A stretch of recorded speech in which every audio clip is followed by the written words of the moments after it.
김건희 특검에서 그 아크로비스타 포함해서 뭐 21g 등 9곳을 동시에 압수수색을 했습니다. 이게 뭐 새롭게 포착된 내용이 김건희 씨가 이제 우리가 과거에 최재형 목사가 줬던 디올백 말고 여기서 다시 디올백이 등장을 하는데 21g 대표의 아내 조모 씨가 디올백, 뭐 의류, 팔찌 이런 것들을 공사 수주 청탁 명목으로 건넨 것으로 보고 있다라는 겁니다. 이게 뭐 이른바 디올 3종 세트가 다시 등장을 한다 이런 건데 제가 몰라서 그러는데 샤넬과 디올은 뭐가 비쌉니까? 샤넬이 비싼 걸로 알고 있어요. 샤넬이 비싸요? 네, 저는. 샤넬이 있어요 혹시? 저 없어요. 샤넬을 갖고 있는 친구는 있어요. 예, 알겠습니다. 아니 근데 샤넬을 채널로 읽었다가 쌍욕을 먹은 적이 있었지 아내한테. 안타깝네요. 정말 부끄럽습니다. 샤넬을 사드리세요. 교양 상식 이런 건 좀 우리가 알고 다닐 필요가 이번 있습니다. 기회에 샤넬이 매우 비싸다는 것을 제가. 근데 그 가격대가 이제 우리가 상상하기 힘들 정도의 너무 가격대인데 뭐 사실 디올만 해도 가방 하나에 몇백만 원 한다는 거 우리는 잘 인지가 안 되는데. 근데 이런 것들을 계속해서 서로 주고받았다. 말하자면 이제 청탁용으로 선물 줬다는 거 아니에요? 네. 그러니까 뭐 일종의 뇌물이 될 수도 있을 텐데. 이건 완전 뇌물성. 그렇죠. 21g은 뭐 밤새고 얘기해도 부적절한 기업이죠. 여러 가지 의미에서. 그러니까 이미 21g 대표 부인이 그 샤넬을 바꿔온 거 아닙니까? 같이 자기 돈을 유경옥과 같이 갔던. 그리고 바꿀 때 200만 원을 더 냈어야 되는데 그 돈 낸 사람 아닙니까? 그렇죠. 그러니까 이것만으로 해도 이미 그 처벌이 돼야 되는 거고. 그 과정이 뭡니까? 21g은 인테리어 하던 업체예요. 근데 실내 건축업 면허밖에 없는. 근데 이 업체가 관저 공사를 따내요. 그렇죠. 근데 그래서 그때 대통령실에서도 말이 많았던 거예요. 그래서 그때 그 섯을 풀었던 때 이거 관저 관련해서 공사 수주가 좀 이상한데 이렇게 해서 얘기가 밖에 나와서 언론이 취재를 들어갔던 거고 감사원 감사를 착수하게 된 겁니다. 근데 그 감사원 감사 어떻게 됐습니까? 한 명인가 수사 의뢰하는 걸로 해서 종결된 거예요. 그리고 당시에 뭐 김호진 차관이었나요? 맞아요. 그러니까 누가 21g 했냐? 기억나지 않는다고 계속 얘기하는 맞아요. 그럼 김건희가 했냐? 그건 아니다. 그건 기억하냐? 그런 기억력은 없어요. 기억 못하면 다 못하는 거지. 이게 얼마나 웃긴 일이에요. 근데 이 21g이 김건희한테 디올백 주고 아까 얘기했던 이배용은 거북이 주고 금거북이 주고 그냥 거북이 아니에요. 금거북이 주고 그다음에 뭐 이런 관계들 속에서 김건희가 일을 해왔다라는 거 아닙니까? 관계를 맺고 그러니까 이게 이렇게 주고 관저공사도 따내고 뭐 이렇게 했다라고 하면 이게 얼마나 어디까지 어떻게 이해를 해야 되는가. 그런 보도를 봤던 기억이 나요. 김건희가 디올이라는 명품 옷을 저는 그게 되게 의아했어요. 그 당시에 옷을 입고 막 나와요. 막 셔츠안에 400만 원 뭐 이렇다고 하는데 언론에서 상찬을 늘어나요. 너무 아름답고 패션 센스 감각이 남다르고 그런 게 많았죠. 그래서 이 뭔가 청탁할 거리가 있는 사람들이 여사 취향은 디올 이래가지고 엄청 디올을 사다 바쳤다는 기사가 있어요. 그래서 컨테이너 박스가 있고 그 갖다 바친 인사 중에는 이른바 윤핵관의 부인도 거론이 되고 있어요. 진짜 부끄러운 줄 알아요. 그러고 보니까 그런 그 기사들 기억나요. 뭐 신발을 신었는데 브랜드가 뭐다. 그러니까 그게 말이 됩니까? 뭐 그게 이제 SNS에 공개가 되고 뭐 기사로도 나오고 뭐 그 갑자기 그 제품이 소위 말하는 이제 완판이 됐다. 이런 얘기들 많이 봤는데 그러면 그런 기사 하나 나오면 그쪽 브랜드로 선물들이 몰린다. 그랬다는 거예요. 김건희는 특이한 게 그리고 물건이 여기저기서 나와요. 그러니까 보통 우리가 일반적으로 보면 예를 들면 김상민 검사가 줬던 그림은 오빠의 장모. 이거 굉장히 그러니까 말하자면 우리가 일상적인 가족 관계에서 굉장히 먼 사람이거든요. 그렇죠. 어려운 관계지. 평생 한 번 만나면 되는 사람인데 김건희 입장에서 그냥 말 그대로 사돈 어른입니다. 거기서 나오죠. 그다음에 본인이 과거에 썼던 핸드폰은 법당에서 나오고 뭐 이런 상황이에요. 이 디올백 이거 디올을 지금 이제 찾아야 된다라고 하면 이 디올 3종 세트는 지금 어디에 가 있는 것인가? 사라졌다는 한 컨테이너 상자.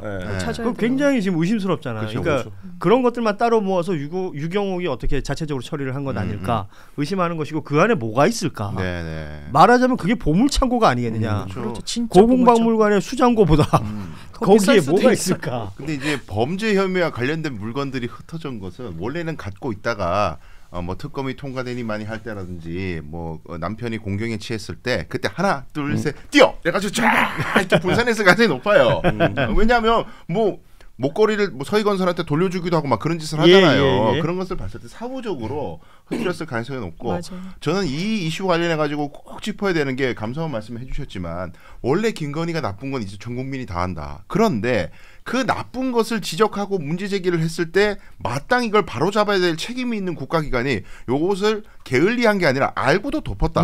왜냐하면 아니 이게 계약을 하기 전에 21g이 공사를 시작해 버려요. 예. 이건 맞아요. 누가 봐도 내정돼 있다는 것이 티가 나는 거고 수의계약 절차나 이런 것들이 야매로 죄송합니다. 잘못 진행됐다는 것이 티가 나는 건데 이거를 지적을 해가지고 이 윗선이 누구냐를 문제 제기를 하는 거를 어떻게 정리를 하냐면 그거는 모르겠고 이 사람들이 무자격 뭐 하도급 업체에다가 공사를 한 15군데 맡겨가지고 이런 건설산업기본법 위반이니까 이런 건 작으니까 뭐 그런 거 굳이 우리가 해야 돼.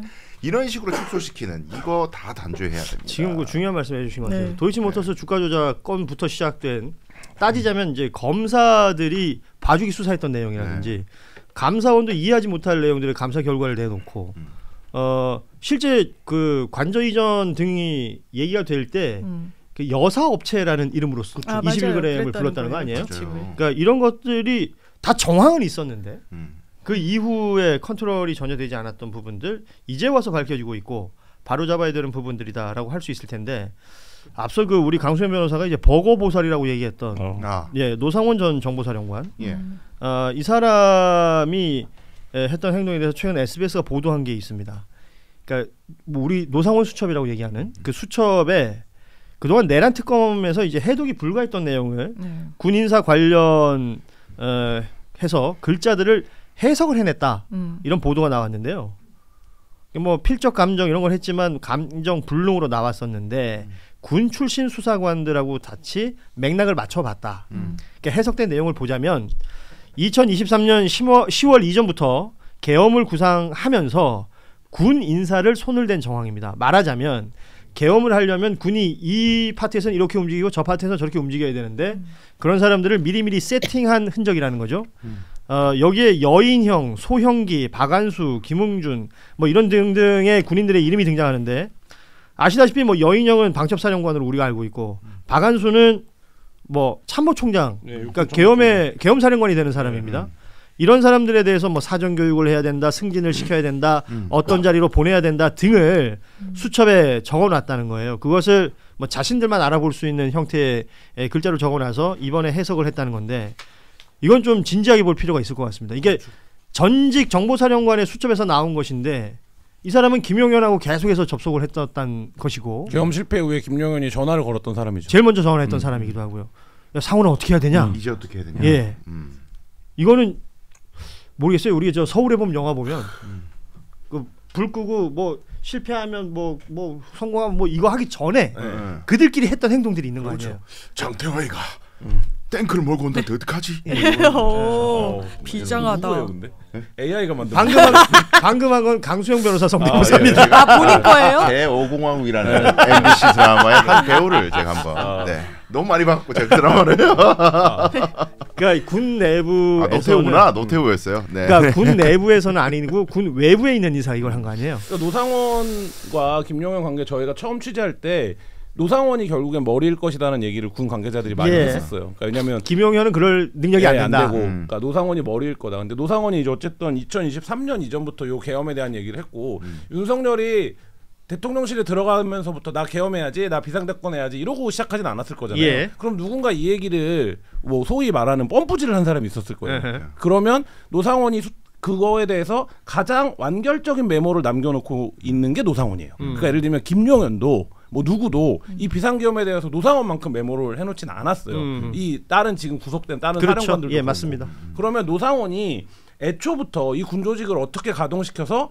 비상계엄을 할 수 있는지를 물론 민간이니까 말하자면 공적문서 형태는 아니지만 가장 완결적으로 정리를 해놨고 계엄 이후의 조치들도 적어놓은 사람은 노상원밖에 없어요. 네. 그렇다라고 하면 그래서 이제 특검이 중요하게 본 건데 노상원의 구상이 실제로 어떤 건 실현이 되고 어떤 건 실현이 되지 않고 어떤 건 너무 망상 같고 막 이렇지만 어쨌든 이 비상계엄이라고 하는 전체 구조를 만드는 데는 노상원의 역할이 분명히 있고 실제 그리고 우리가 엊그저께 확인한 윤석열이 했다는 말 한동훈을 데려와 당신 앞에 데려오면 싸죽이겠다고 했습니다라고 하는 말 윤석열이 평상시에 그렇게 말을 했다라고 하면 노상원 수첩에 적혀있는 내용들이 우리가 처음에는 이건 약간 노상원의 그냥 혼자서 생각한 뇌내 망상 같은 거 아니야? 이렇게 어떻게 이렇게 하겠어라고 했는데 윤석열이 특전사령관한테 그 말을 하잖아요. 그러니까요. 그렇다라고 하면 노상원의 이 메모가 듣고 쓴 건지 아니면 본인이 이거를 써서 보고를 했던 건지 뭐 이것도 이제 확인해봐야 돼. 그러니까 이 노상원의 메모를 더 진지하게 봐야 될 필요가 있다 지금. 그러니까 노상원이 이 수첩 어떻게 된 거냐고 물었을 때 계엄 이후에 술 마시고 썼다 그랬었어요. 예. 계엄 이후에. 근데 방금 말씀하신 그런 군인사들은 2023년에 있었다. 그렇습니다. 그렇다면 원래 정설은 이거였잖아요. 2024년 총선 때 대패를 하면서 야 이건 답이 없다. 뭔가 지금부터 비상대권을 준비해야겠다. 이게 정설이었는데 그것보다도 훨씬 일찍 2023년도부터 어쩌면 대통령이 될 때부터 저는 이미 민주당과의 극한 대립을 겪으면서 성장했던 사람이죠. 정치적으로는. 그러니까 내가 대통령이 되면은 사실상 이 싹 쓸어버리겠다는 마음을 처음부터 가졌던 거 아니냐. 물론 뭐 명태균에 대한 압박이라든지 특검이라든지 뭐 여러 가지 변곡점들이 있어서 결국 몰리니까 버튼을 누른 거 있지만 버튼을 누르는 계기에 불과했던 것뿐 실제 계획은 아주 오래전부터 차근차근 준비해놓고 그냥 촉발제가 그때 명태균 같은 게 있었을 뿐이다. 그렇게 해석하는 게 맞을 것 같아요. 저는 이 얘기를 술자리에서 본격적으로 한 건 노상원 수첩도 그때 시작되는데 강서구청장 선거 지고 나서일 거라고 생각해요. 그때 무료였잖아요. 2023년. 강서구청장 선거를 지고 나서 그때 대통령실 주변의 관계자들도 그 얘기들을 지금은 해요. 그러니까 선거로는 이제 못 이기겠다. 이거를 했다는 거예요. 근데 윤석열이 너무 경로했다는 거예요. 니네가 이긴다고 하지 않았냐. 보고가 그렇게 올라갔었다고 하니까. 그런데 그러니까 윤석열 입장에서는 그때 저는 부정선거에 대한 생각도 했을 거라고 봅니다. 그러니까 예를 들면 내가 여태까지 내가 권력이 이렇게 살아있는데 내가 받는 보고는 다 우리가 이긴다고 했는데 왜 이렇게 표 차이가 많이 나는 거냐. 퍼센트 차이가. 이건 뭔가 선거에 개입이 있는 거 아니냐. 그런데 앞으로 계속 그러면 선거가 어려워. 그러면 총선까지 가봐야겠지만 여대야소 되면 야소여대 되면 나는 뭐 식물 대통령 되겠네? 그러면 난 어떻게 해야 되지? 이런 게 말하자면 그 촉발점은 노상원 메모의 시점도 딱 일치하는데 강서구청장 선거 이후가 된 게 아닌가. 그리고 거기서 부정선거 얘기를 집중적으로 하잖아요. 그게 아무리 윤석열이 머리가 그래도 부족하다고 해도 자기가 이긴 선거를 부정선거라고 생각하지는 않겠죠. 근데 강서구청장 선거. 아니 자기가 이긴 선거도 0.73보단 더 이겼어야 된다. 그거는 강서구청장 선거를 보니까 그것도 부정적으로 보이더라는 거지. 5%는 이겼어야 되는데 그렇지 역으로. 그러니까 지금 말씀하신 저런 내용부터 시작해서 지금에 와서 생각해 보면 저는 그 각종 선거들 얘기하고 정치적 이벤트 생각하는데 저는 바이든 날리면부터라고 보거든요. 그러니까 처음에 뭐 도어 스태핑 한다 그러고 새로운 대통령이 등장을 했기 때문에 뭐 여러 가지 우호적인 뭐 또 분위기들도 있었지 않습니까? 그런데 그때 한번 삐끌린 거예요. 그 삐끌리고 나니까 이걸 회복하기 위해서 야 그냥 내가 날리면이라고 가 그랬는데 그걸 아무도 안 믿어주는 거야. 자꾸 시비를 걸고 후벼 파고 괴롭히고 도어 스태핑하면 자꾸 불편한 질문을 하고 그래서 거기 나무판으로 막아버리고 딴짓을 하기 시작하고 딴 생각을 하기 시작할 타이밍에 주변에 꼬여든 사람들이 이런 언급을 해줄 수 있는 사람들이 있었다면 맞아요. 점점 복합적으로 이제 에스컬레이팅이 되어서 특정 어떤 트리거 타이밍에 폭발한 것이 아닐까. 저는 김병주 의원님한테 들었을 때 이게 정말 그냥 한 게 아니라 왜 계엄이란 말을 처음 꺼낸 의원이었는데 어떻게 인지하게 됐냐 그랬대 군 인사를 보니까 그랬다고 하는 거예요. 이걸 보니까 그렇고 또 하나는 경호처랑 국방부 장관은 같이 갈 수 없는 거예요. 경호처는 국가 안위와 대통령이 있으면은 대통령을 선택하는 조직이고 국방부는 반대로 국가 안위를 선택해서 이게 양립할 수가 없는데 경호처장을 국방부 장관으로 보내? 이거 완전 혼재가 되겠구나라고 하면서 계속 빌드업 과정이 2003년 거의 10월부터 지금 있어 왔다. 이걸 보여주는 것 같습니다. 자, 아무튼 지금 이제 저희가 하는 이야기가 마치 그래서 무슨 하나의 드라마나 영화를 보고 그 후기 같은 걸 얘기하는 시간처럼 느껴지기도 해요. 그만큼 현실감이 없고 이런 일이 다 있구나라는 생각이 들 정도의 이야기이들입니다. 노상원이 동원했던 병력들은 아직도 규명 안 된 병력이 많아요. 뭐 우리 블랙이라고 얘기하고 HID 얘기했던 사람들이 모르잖아요. 어떻게 되는지. 그렇죠. 그러니까 이런 것들에 대한 뭐 꾸준한 추적이나 수사가 이루어지고 있는지도 걱정입니다. 그리고 부지불식간에 뭐 어떤 일이 벌어지고 나면 또 하나의 그냥 사고로 넘어갈 것이냐. 그렇지는 않지 않겠어요, 이제? 정치권 이야기를 하다 보면 배치기 얘기해야 되고 뭐 이게 내란 상황들에 대한 그 후속 조치들 이야기하다 보면 그 전으로 거슬러 올라가다 보면 뭐 왕실에서 뭐 꺼내 나왔다 이런 얘기 해야 되고 뭐 도사 얘기해야 되고 황망합니다 사실. 그러니까 국민들이 어떻게 보면 지금 대외적인 여러 가지 위기 상황과 이런 것을 고려하면 앞으로 헤쳐나가야 될 장애물들이 굉장히 많은데 과거의 것에 매여 있다 보니까 빨리 이걸 해결했으면 하는 조급함이 다 생기신 것 같아요. 근데 이제 지기현 같은 사람이 자꾸 재판을 이렇게 늦추고 내년까지 혹시 재판 안 끝내면 어떡하냐 이런 불안감을 지우고 있으니까 과거는 과거대로 신속하게 정리가 돼야 되는 건데 그게 안 되고 있는 상황을 정부 여당이 다 지금 고민하고 있을 것 같아요. 과거로부터 어떻게 단절시킬 것인가. 그렇죠. 이런 거 다 중요한 시간입니다. 이제 뭐 시간 다 돼서 끝으로 이제 국정감사가 뭐 사실상 마무리가 된 거 아닙니까? 그 한 줄 평 정도 듣고 싶어요. 네. 왜냐하면 윤석열 정부 7개월, 이재명 정부 4개월에 대한 어찌 보면 국정감사였기 때문에 각각 여야가 다 할 얘기는 있었던 것 같은데, 근데 그게 결과론적으로 봤을 때 어떤 식으로 한 문장식으로 남길 수 있을까? 우리 장민 변호사부터 한번 들어볼까요? 그냥 많은 사람들이 얘기했지만 최악 중에 최악이라고 최악 얘기를 중에 최악이다. 하고 그리고 항상 저도 예전부터 이제 국회 뭐 출입도 하고 이랬을 때 국감 스타를 뽑고 이랬는데 그걸 뽑을 수가 없는 거예요. 그나마 이제 쿠팡 이번 배치기는 어땠어요? 배치기는 처음에 또 이 민주당 의원 이야기를 듣고 아 내가 배를 이렇게 해가지고 뭐 내가 공격당했다. 제가 있다면 배가 나왔을 그래서 거다. 내가 영상을 계속 봤는데 이건 서로 약간 좀 격돌하는 거 같은데 제 기준으로는 뭐 배만 나와서 이루어진 에피소드는 아닌 것 같더라고요. 우리 강수영 변호사는 국감 어떻게 평가해요? 저는 한마디 요약하자면 김현지 타령은 실패했다. 네, 뭐 여전히 오늘 나온 평을 보니까 국힘에서 이번 국감은 김현지로 시작하여 김현지로 끝난 국감이었다. 이렇게 평가를 하더라고요. 근데 국민들 중에 누가 그걸 동의할까요? 예. 아무런 의혹 제기도 없이 그냥 일단 나와봐. 안 나오는 거 보니까 뭐가 있네. 예. 이 타령하다 끝났다. 국민의힘의 정치적 생명력이 끝났음을 보여주는 국감이었다고 봅니다. 네. 답이 없다 뭐 이렇게 답이 없다. 네, 답이 없어요. 국민의힘은 예. 답이 없고 그러니까 국감을 야당이 정권 바뀐 첫 해에 국감을 야당이 이렇게 한다라는 거는 여의도에서 정치를 해나갈 전략도 실행력도 어떤 아이디어도 없다라는 거예요. 그러니까 어떻게 그 야당이 되고 첫 국감을 이렇게 파행과 몰락으로 몰아넣습니까? 뭐라도 들고 와야죠. 그러니까 예를 들면 국정감사 예전에 뭐 장윤미 변호사도 얘기했지만 얼마나 준비 많이 합니까? 보좌관들이 밤새면서 준비해서 하는 게 국정감사예요. 오죽하면 의정활동의 꽃이라고 하는데 예.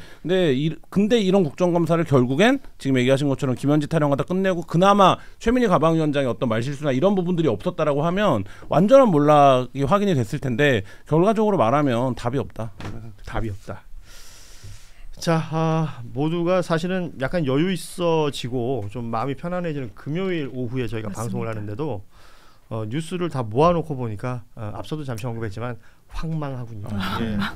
부디 주말 사이에는 좀 기분 좋은 일들만 좀 있었으면 좋겠다라는 생각하면서 오늘 뉴스 다이브는 마무리하도록 하겠습니다. 기가 막히죠? 회식한다 그러니까. 그러니까 진짜 너무 기가 막히게 사실 깜짝 놀랐어. 이것이 바로 고현준이다. 예, 여러분에게 다시 한번 강조의 말씀드리면서 마무리하겠습니다. 오늘 함께해 주신 우리 김한 기자, 강수현 변호사, 장윤미 변호사와 함께 인사드립니다. 여러분 주말 잘 보내시고요. 월요일 오후 3시 반에 뵙겠습니다. 고맙습니다. 감사합니다. 감사합니다.